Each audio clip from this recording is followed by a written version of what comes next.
está propondo um debate específico sobre judicialização dos crimes sexuais, que é um dos escolhidos pelos parceiros da rede latino-americana de justiça de transição. No próximo mês, a gente vai debater desaparecimento forçado também, e a gente vai acompanhando com vocês o calendário dos debates. Para esse debate sobre judicialização de crimes sexuais, nós temos hoje uma convidada muito conhecida aqui na universidade, fora dela, que é a professora Rita Segato, e o professor Marcelo Torelli, que é doutorando aqui doutor já, foi doutorando por aqui. Ah, é? Parabéns. Então, doutor aqui pela Universidade de Brasília. E a mediadora do debate vai ser a nossa também doutoranda, Cláudia Paiva, que faz parte da Secretaria Executiva da Rede Latino-Americana de Justiça e Transição e que é responsável, neste ano, pela produção do relatório sobre crimes sexuais na América Latina.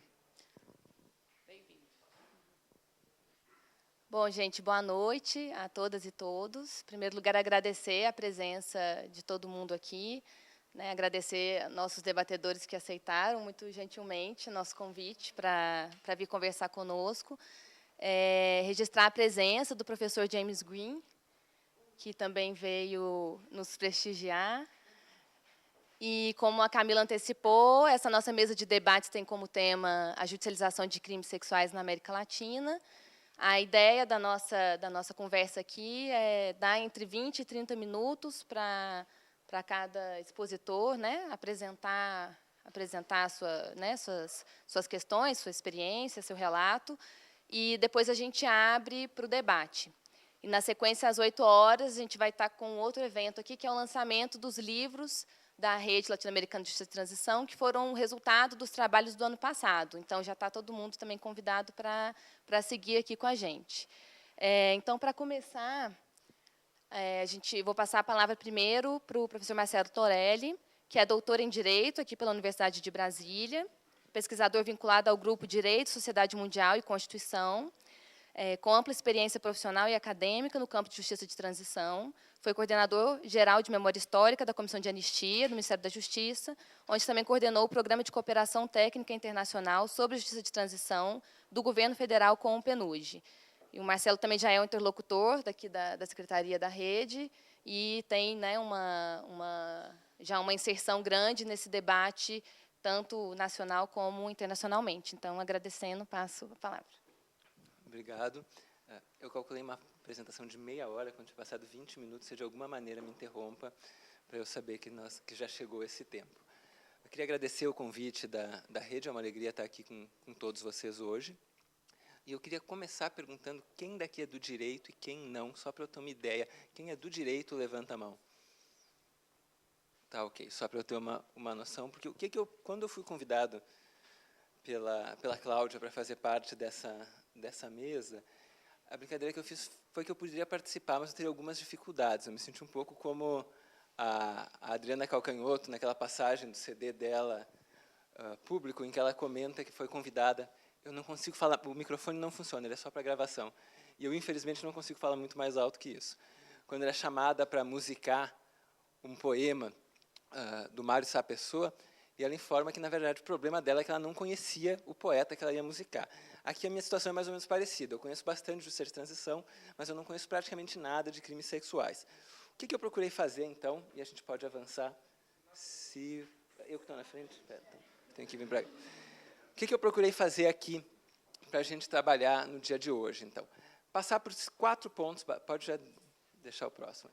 Passar por 4 pontos. Primeiro, discutir como os crimes sexuais em situação de conflito estão tratados, basicamente, no sistema das Nações Unidas, para que a gente possa contextualizar esse debate e ofertar alguns pontos de vista críticos que vêm do próprio sistema ONU, mas que não estão nos relatórios oficiais. A seguir, discutir o tema da justiça de transição. São muitos os conceitos de justiça de transição e eles têm interpretações diferentes de como lidar com o passado.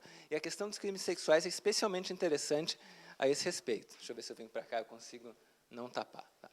Depois, então, medidas de enfrentamento não judiciais e medidas de enfrentamento judicial, portanto, de judicialização. Como vocês podem ver, eu deixei a judicialização bem para o final, porque, na verdade, é o que eu tenho menos para falar para vocês sobre judicialização. Estou muito ansioso com a pesquisa que a rede está produzindo a esse respeito. Mas o desafio é tentar mostrar como o olhar da justiça de transição pode ser interessante em outros aspectos para que isso avance. Avançando, então, com o conceito, podemos avançar. A definição que as Nações Unidas usam ela é bastante circular. É a violência que ocorre durante ou após uma situação de conflito e guarda com ela alguma ligação direta ou indireta. Então, basicamente, é o conceito de violência sexual ligado ao fato de existir um conflito. Eu informei, todos os documentos que eu cito estão citados embaixo, ao final tem as referências e o meu e-mail. Se alguém quiser a apresentação, é só me escrever depois. Podemos avançar. O problema é que esse é um conceito que ele, ao iluminar de forma quase circular ao que ele se refere, ele esconde uma série de outras coisas. E aí eu procurei dialogar com um relatório que o relator especial das Nações Unidas, relator independente das Nações Unidas para a Tortura, que é um argentino chamado Juan Mendes, divulgou agora, em 16 de janeiro, onde ele apresenta e tenta trabalhar a inter-relação entre crimes sexuais, violência e outras questões, especialmente questões ligadas a gênero e sexualidade. O que o Juan Mendes nos aponta? Ele está trabalhando especificamente com tortura, mas eu acho que a leitura disso aqui dialoga extremamente bem com qualquer contexto transicional. A maioria das respostas para as graves violações a direitos humanos que foram sendo estruturadas ao longo dos últimos 50 ou 60 anos, na maioria das organizações que enfrentam esse problema, que lidam com essa temática, foi estruturada em torno de violações que acontecem predominantemente com homens, ou, já que estamos num momento de governo interino, com homens brancos, geralmente pessoas não são ricos, mas, enfim, há um modelo que foi pensado para estruturar o sistema de respostas às violações. O que o Juan Mendes nos conta? Que esse modelo ele acaba excluindo formas de discriminação estrutural, do patriarcado, heteronormatividade e qualquer outra estrutura discricionária de poder e estereótipos de gênero daqueles que não se enquadram dentro desse perfil do homem torturado, o homem militante político, o homem guerrilheiro. Podemos avançar. E o que eu acho importante? Por que eu tentei destacar que essa questão de gênero ela vem de antes, portanto, da própria experiência autoritária? Isso é importante porque isso tensiona a ideia de justiça de transição. Em que sentido? Essas percepções elas são anteriores. Geralmente, quando nós trabalhamos com justiça de transição, e eu volto a isso no final da apresentação, nós estamos falando de categorias que elas são centralmente relevantes no período autoritário e que antes e depois se desfazem. Então, quando a gente fala em prisões clandestinas, quando a gente fala em campos de concentração, nós estamos nos referindo a categorias que elas não existem de forma muito presente antes ou depois do episódio autoritário. Enquanto, quando a gente fala de questões como essas, nós estamos falando de questões que, na verdade, estão presentes. E aí eu destaco um depoimento de uma vítima argentina, em um texto que foi traduzido aqui para o português, da Lorena Ballardini, do Centro de Estudos Legais e Sociais da Argentina, onde, basicamente, eu não vou ler a citação, porque vocês fazem isso mais rápido que eu, onde ela destaca um aspecto relevante da falha do como o autoritarismo desestrutura um mecanismo de inibição para que essa violência acontecesse. O que já nos leva a uma segunda questão, da existência de formas de violência que são propiciadas pelo regime autoritário e de outras que deixam de ser inibidas pelo sistema político. Podemos avançar. As principais vítimas, então, seguem um fluxo que é inverso, um fluxo de identidades, que é inverso àquele em que a maioria do ordenamento internacional e da legislação doméstica está pensada. As primeiras vítimas, as vítimas mais óbvias, são mulheres e meninas. Depois, lésbicas, gays, bissexuais, transgêneros, sempre falta alguma categoria, eu adianto, desculpas. E, por fim, também homens e meninos. Mas a lógica do sistema está sendo pensada num formato inverso à realidade das violações. E é uma forma ampla de violência, porque um cuidado que eu quis ter ao buscar o conceito de violência sexual em conflito era ver de que nós estamos falando. Nós estamos falando de uma categoria específica ou nós estamos falando de uma categoria ampla? E aí a quantidade de coisas que aparecem é enorme. A violência mais comumente encontrada na literatura é o estupro. Mas depois nós temos escravidão sexual, nós temos prostituição forçada, inclusive com campos de concentração de vítimas que são aprisionadas em conflito para fins de prostituição.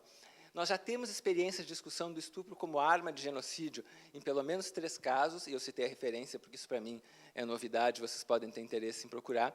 O relatório do Juan Mendes trabalha diversos casos em que a tortura se relaciona com um crime sexual. a mutilação genital, inclusive para fins religiosos, com a circuncisão feminina, feminicídio, crimes de homofobia e depois toda uma sorte de submissão a condições estruturais de indignidade ou degradação por discriminação sexual e de gênero.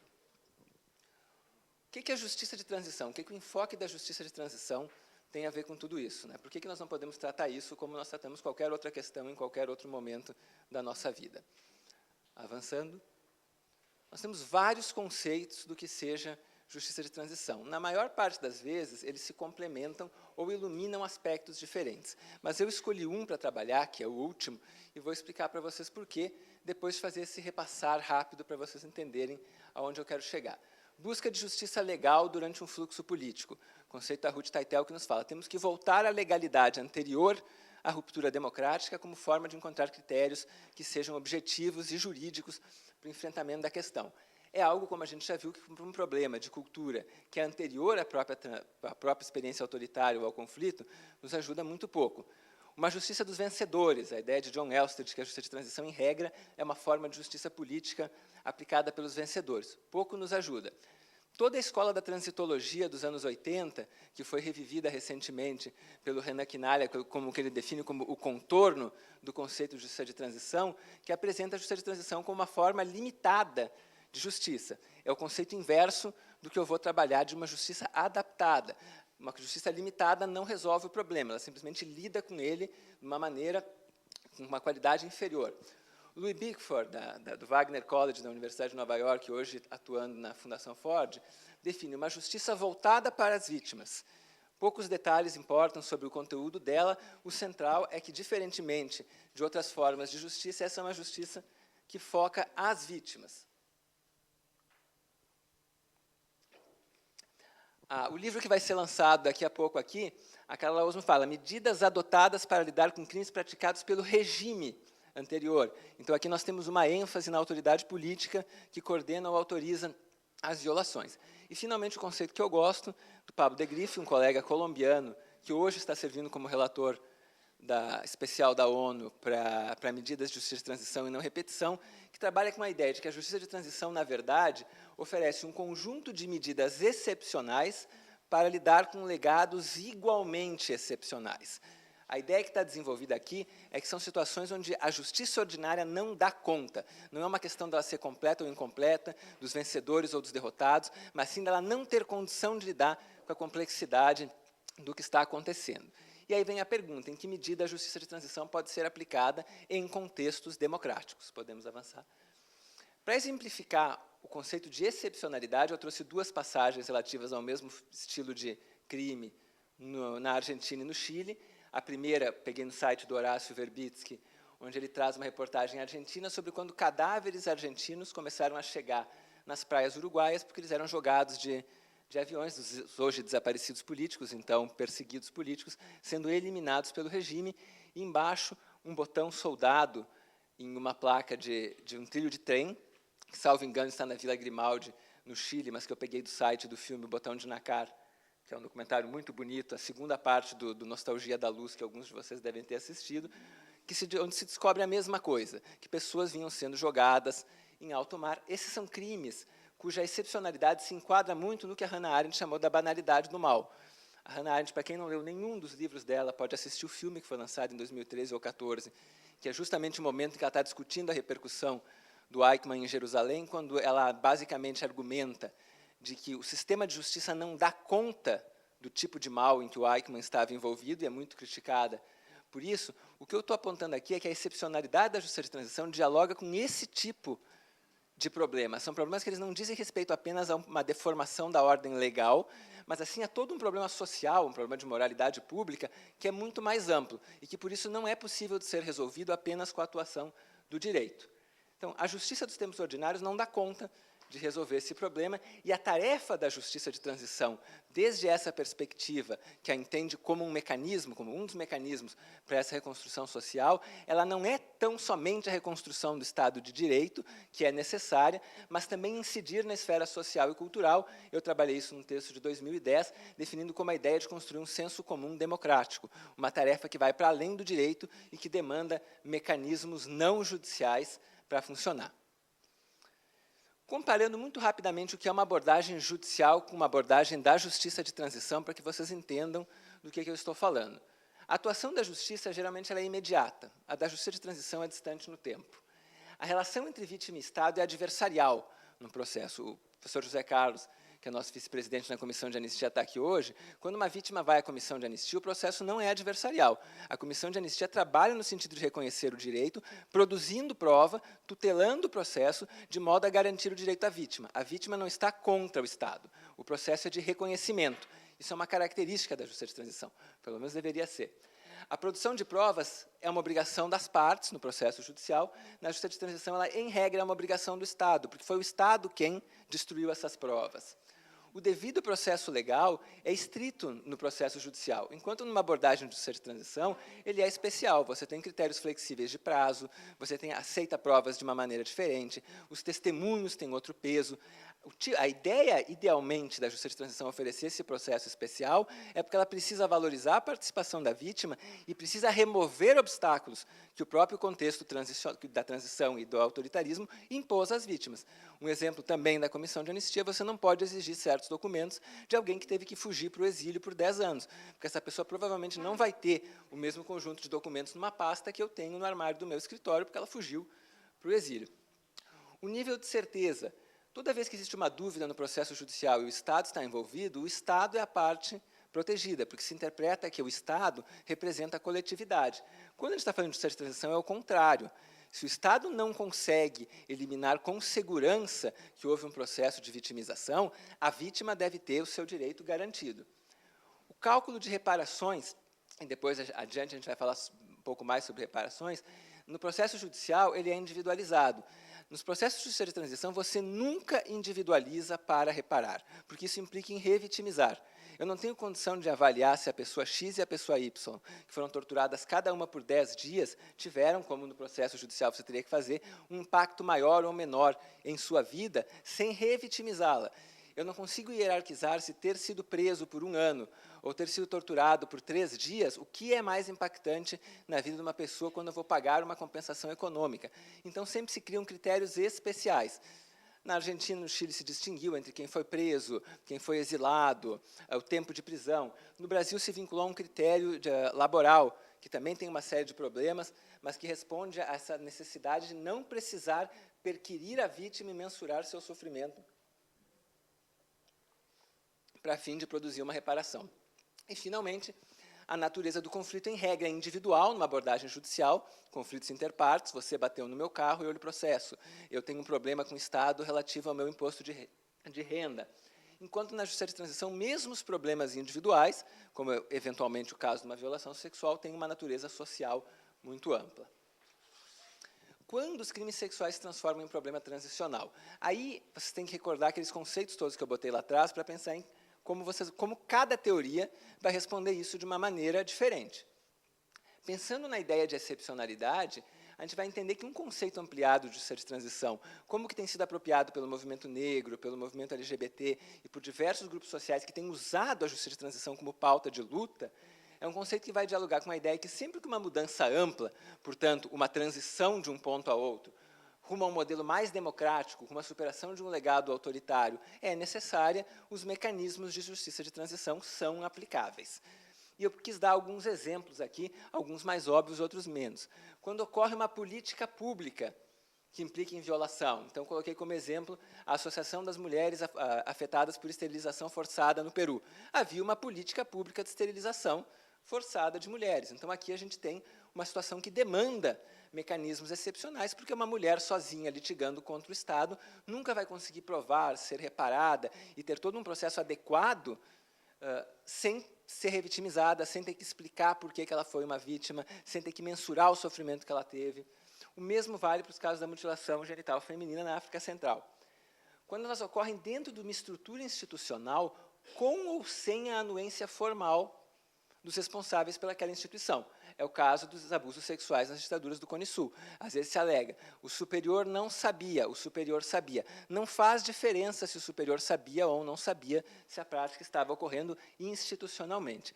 E, finalmente, essa é uma provocação para mostrar que os mecanismos podem funcionar em espaços democráticos, essa provocação fica especialmente para o professor James, que dá aula nesse contexto, quando ocorrem de maneira generalizada e sistemática, sem que as instituições envolvidas ofereçam respostas adequadas. E eu coloquei uma imagem do movimento que tem crescido muito nos Estados Unidos e que quase todo mundo, pelo menos mais de 1 bilhão de pessoas tomou conhecimento da existência durante o último Oscar, de abusos sexuais em campos universitários americanos.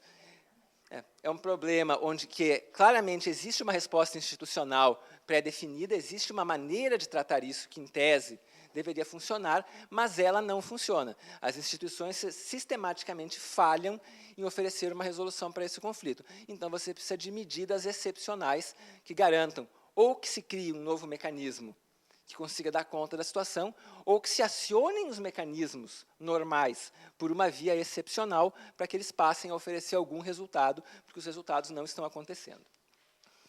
Quais são as medidas não judiciais de enfrentamento? Como é que eu estou de tempo, Cláudio? Bom, reparações. Basicamente, e eu perguntei quem era do direito e quem não era, e eu poderia seguir perguntando quem trabalha com direito internacional e quem não, o conceito de reparações no direito internacional ele é muito amplo, porque, basicamente, a não ser quando você tem um tribunal penal especial ou tribunal penal internacional atuando, tudo que o direito internacional faz são reparações. Quando a Corte Interamericana de Direitos Humanos fala que o Brasil deve anular sua lei de anistia, ela está fazendo isso em forma de recomendações para que se faça a reparação àquele delito. A perspectiva é diferente daquela do processo individual ou de alguns processos domésticos. Então, o conceito em si já é bastante amplo. Aqui, de novo, eu estou usando o de Graeff porque ele ajuda bastante. Restituição, devolução do status quo ante quando possível. Se eu consigo restituir, se eu consigo garantir que aquilo que a pessoa tinha possa voltar a ela, é isso que eu devo fazer. Na impossibilidade de restituir, eu posso compensar. Eu não tenho como desfazer a perseguição política, mas eu posso oferecer uma compensação econômica, uma compensação simbólica, um benefício social diferenciado que garanta uma compensação.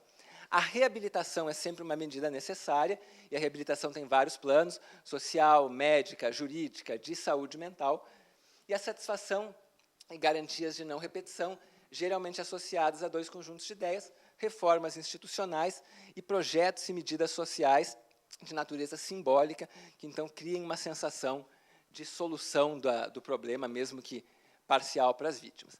E eu queria introduzir uma categoria que é menos conhecida, mas extremamente interessante, que é a de reparação transformadora.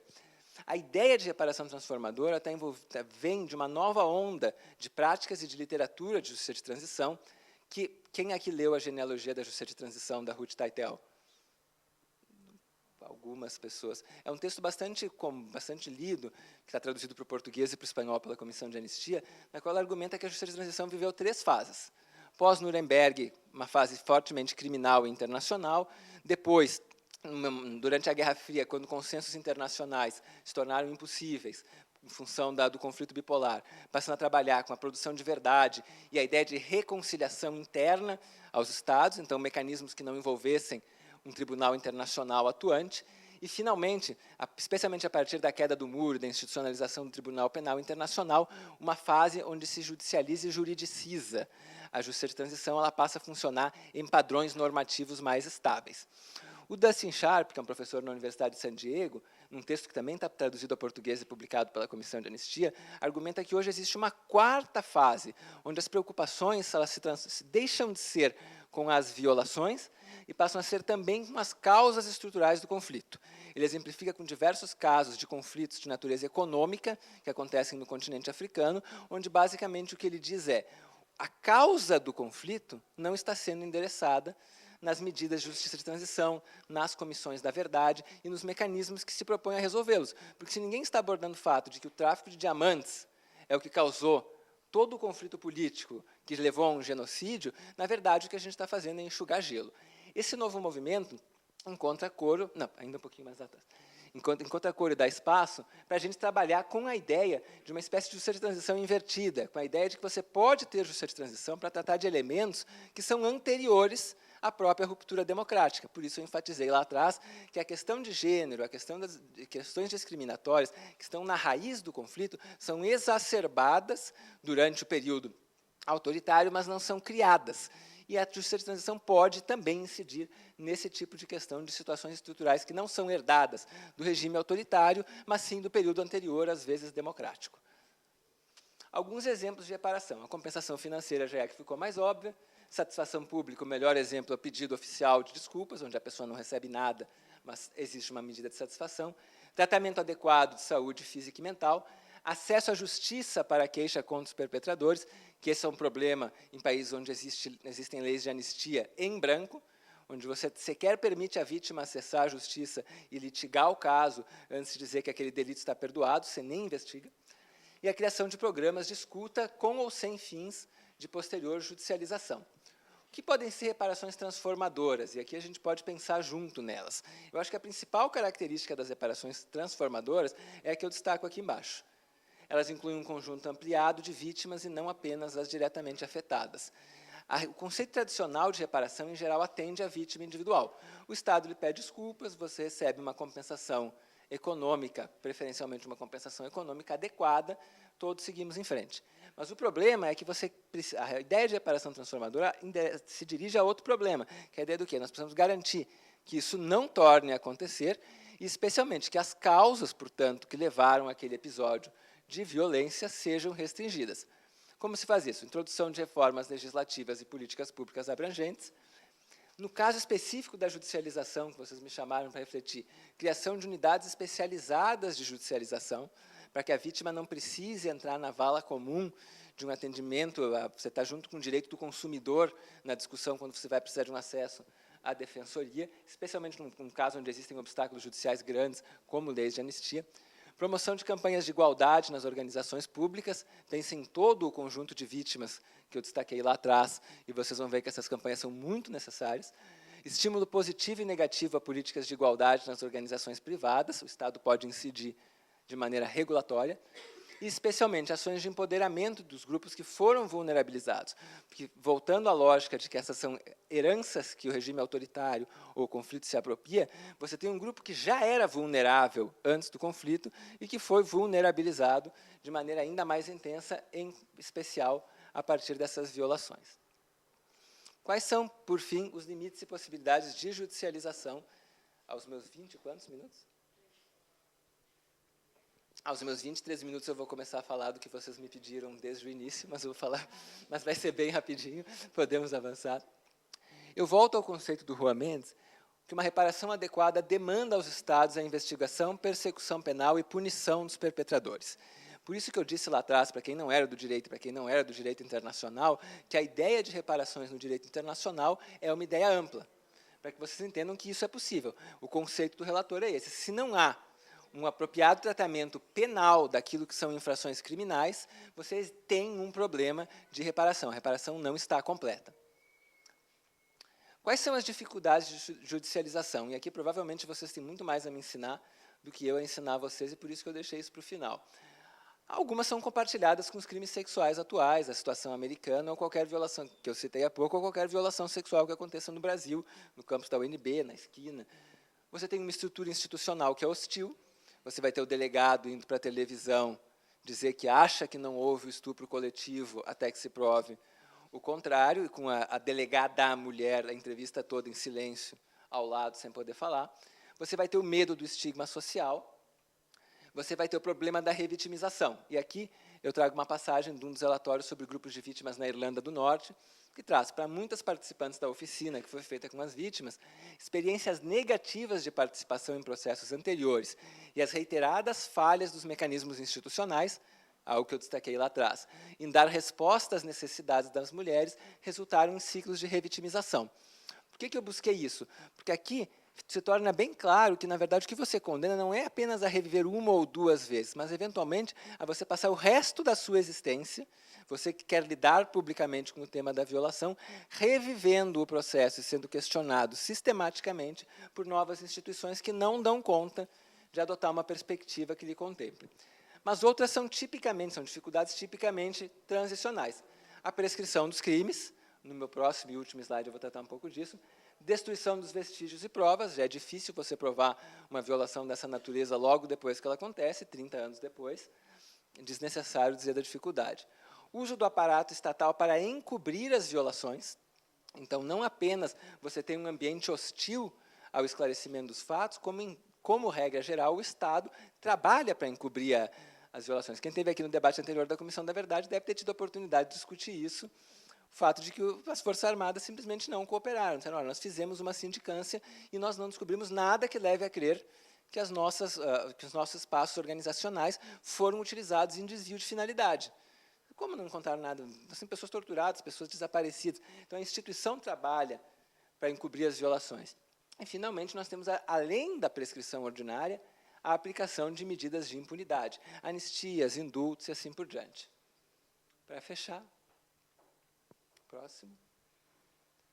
Quais são possibilidades jurídicas para contornar isso? E aqui, de novo, são algumas ideias, e aqui eu vou intencionalmente tentar trazer algumas polêmicas para os penalistas trabalharem depois. Para contornar a prescrição legal, alguns caminhos vêm sendo sugeridos. O Juan Mendes sugere tratar as violações sexuais como tortura. O movimento feminista, em regra, rejeita fortemente essa alternativa, porque descaracteriza a violência sexual como violência sexual, ao dizer que a tortura é simplesmente uma outra forma, a violência sexual é só uma outra forma de tortura.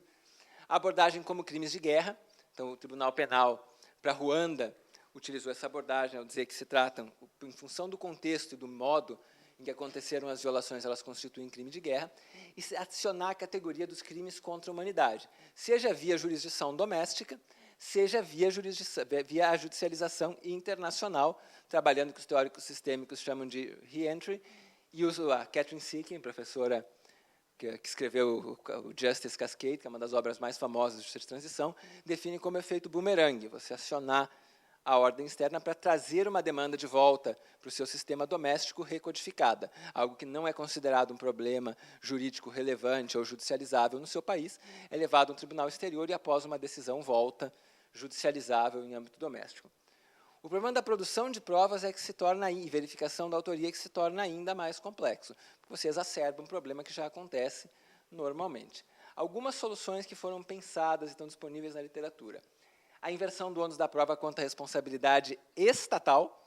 Então, essa é uma resposta excelente para o conceito que a Carla Osmo usou e que eu citei lá atrás. Quando você trabalha com a perspectiva do crime do regime, você tem sempre essa possibilidade de dizer, se nós temos abundantes relatos de que em determinado campo de concentração a violência sexual era uma prática reiterada e uma determinada pessoa se diz vítima de violação naquele espaço, o Estado pode ser responsabilizado num processo que não é de judicialização estrita, de devido processo legal estrito, mas sim de devido processo legal adaptado, ser responsabilizado por dizer que é altamente provável que aquela pessoa tenha sido, sim, vítima, e nisso você resolve possibilidades reparatórias, possibilidades compensatórias, mas você não resolve a judicialização individual, porque você não vai poder aplicar a mesma lógica para dizer que um indivíduo potencialmente foi o estuprador, porque aí o direito penal exige um nível de individualização que não é necessário na responsabilização estatal.